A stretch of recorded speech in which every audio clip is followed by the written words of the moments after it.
So okay guys, good morning sa atin lahat. Ngayon guys, pag-usapan naman natin ngayon ay tungkol sa submeter. Ngayon, tuturo ko kayo kung paano mag-install ng electric submeter na yung tamang paraan, mga ka-wireman. Para malaman natin kung ano ang dapat natin install. So kung mapapansin nyo, meron tayo dito sa video, meron tayong dalawang klase na submeter, electric submeter. Meron tayong digital at isang analog type. At yung isa naman, yung bilog, yun ang tinatawag na main meter natin. So ngayon guys, pupunta natin, gagawa tayo at i-discuss natin. Come on! So okay guys, bago tayo mag-install ng submeter, kailangan malaman natin to mga ka-wireman ha. Unang-unang gagawin natin, pag mag-install tayo ay kailangan bago yung ating submeter na ikakabit, mga ka-wireman ha. At yung size ng wire na ating gagamitin. Kailangan magbasa rin tayo sa amperahe ng ating submeter sa breaker. So unang gagawin natin, titignan natin yung supply voltage niya. Ay, halimbawa ito, 240 volts.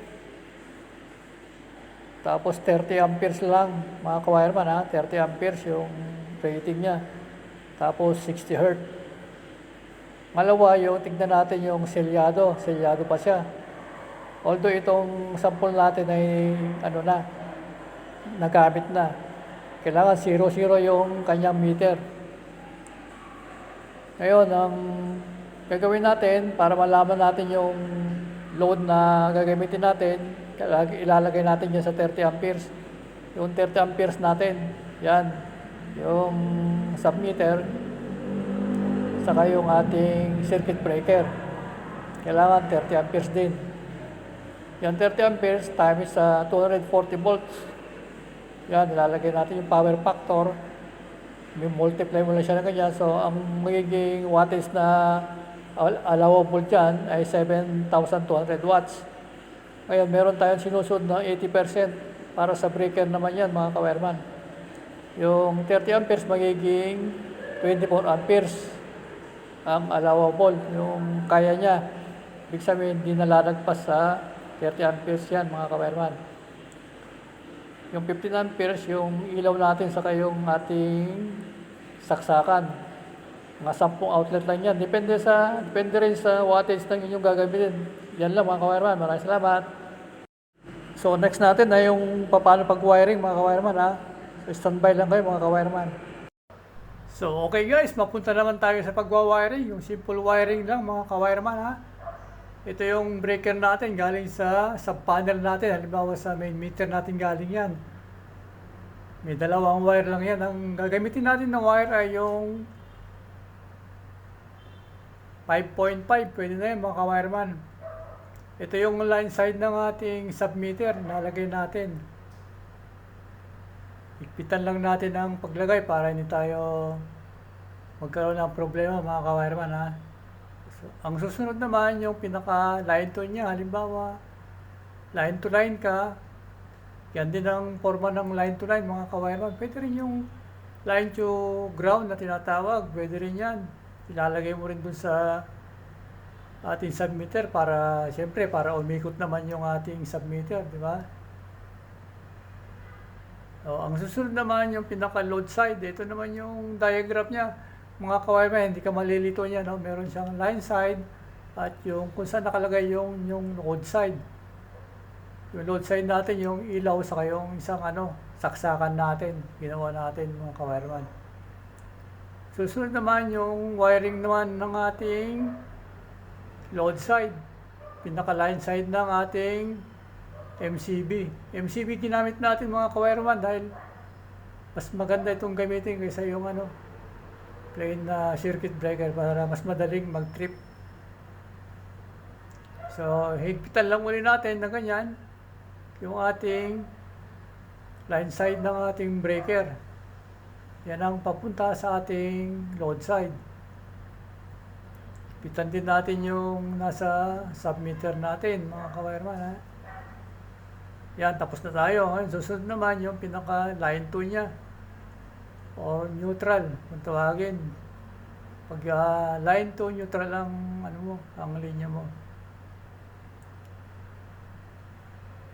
Higpitan din natin ulit mga ka-wireman yan, ha. Yan. Habang hinihigpitan natin, sana magustuhan nyo itong video na to. Simpleng video lang tayo mga ka-wireman. Mga ina-upload natin. As usual, higpitan natin. O pag naigpit na, ito naman susunod yung pinaka-load natin. Ang load na ginamit natin para sa ilaw. Yan, yung load natin sa ilaw pala yan mga ka-wireman. Ito yung wire pala, size ng wire. Pwede na yung number 14. 2.0 mm kung tawagin. Yan, hindi tayo nag-express dyan sa box na yan ha mga ka-wireman ha. Diretso tayo dito sa ating breaker. Pinaka-load side ng ating breaker. Ganon din yung natin, yung natin, saksakan natin. Isasama na rin natin dito sa natin, sa breaker. Mga ka-wireman.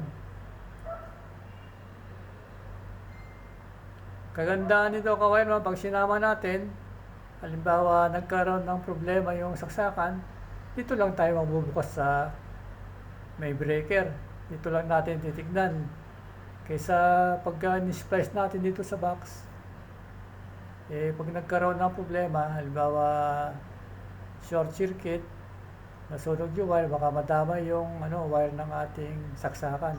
Yan Kaya dito na lang tayo, diretso na natin sa sa mismo natin, breaker natin. So okay guys, ito na yung final setup natin sa ating submeter. Kunwari ito yung main meter natin, galing sa main meter natin yung breaker na yan. Tapos yung submeter natin, meron din 30 amperes. So nilagay natin ay MCB para madaling mag-trip mga ka-wireman pag nagkaroon ng problema. Kung mapapansin nyo, wala tayong splice dito sa box. Diretso tayo dito sa may sa may breaker lahat. Kasi pag ganyan, pag nagka-problema yung natin, yung ilaw, hindi na maapektuhan yung ating yung ating splice. Halimbawa, doon na tayo magre-recover sa ating MCB mismo. So ito naman yung saksakan natin ay meron naman siyang gumagana naman siya. Mga ka-wireman, bali 10 amperes lang yan. Ang kaya niyo yung saksakan natin. Pangbahay lang talaga yan, mga submeter na yan, mga ka-wireman. So yun lang ang setup natin. So makikita nyo, umiikot na yung submeter. Maraming salamat.